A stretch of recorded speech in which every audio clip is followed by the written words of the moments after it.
నా ప్రియమైన కుమారుడా, నా ప్రియమైన కుమార్తె, నా మాటలు జాగ్రత్తగా ఆలకించుము. నా జీవితంలో ఎప్పుడూ ఆర్థిక సమస్యలే, ఒక పక్కన అనారోగ్యము, మరొక ప్రక్కన అప్పులైపోయాను. నా సమస్యలకు పరిష్కారము ఎక్కడ దొరుకుతుందా అని ఎదురుచూశాను, కాని నా సమస్యలను తొలగించేవారు ఎవరు లేరు. నా అప్పులు ఎలా తీరుతాయో నాకు అర్థము కావడము లేదు. కుటుంబములో చాలీసాలని జీతముతో చాలా ఇబ్బంది పడుతున్నాను.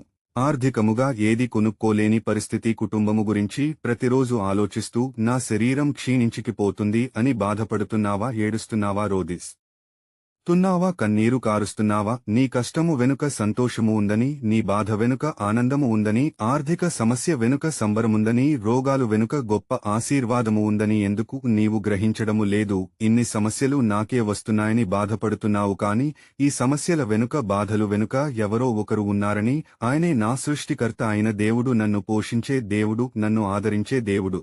యేసయ్య ఉన్నాడని ఏనాడైనా నీవు అనుకున్నావా? ఇప్పటికైనా పర్వాలేదు, నేనుండగా నీకు ఏ హాని కలగదు, అపాయము రాదు, ఎందుకంటే నేనున్నానని ఇప్పటికైనా గుర్తించుము.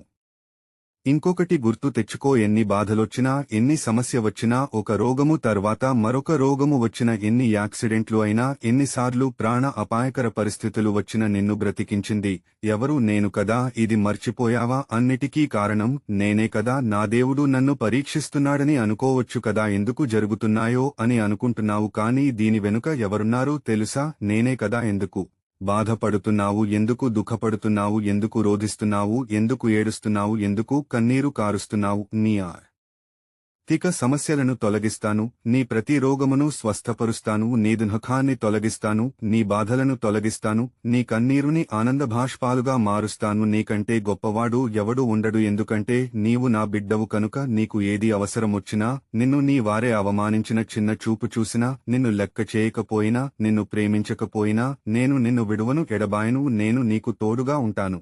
నీకు ఎన్ని ఆటంకాలు వచ్చినా నిన్ను కాపాడుతూనే ఉంటాను. బైబిల్ వాక్యము చదువు. ద్వితీయోపదేశకాండము 32వ అధ్యాయము 39వ వచనము. ఇదిగో నేనే దేవుడను, నేను తప్ప వేరొక దేవుడు లేడు. మృతి నొందించువాడను, బ్రతికించువాడను నేనే, గాయపరచువాడను, స్వస్థపరచువాడను నేనే, నా చేతిలో నుండి విడిపించువాడెవడనూ లేడు. ఇక నుండి నిన్ను పైవానిగా ఉంచుతాను గాని క్రింది వానిగా ఉంచెను, తలగా ఉంచుతాను గాని తోకగా ఉంచెను. నేను నీ ప్రభువుడను, నీ దేవుడైన యేసయ్యను నీకు మాట ఇస్తున్నాను. ఆమెన్.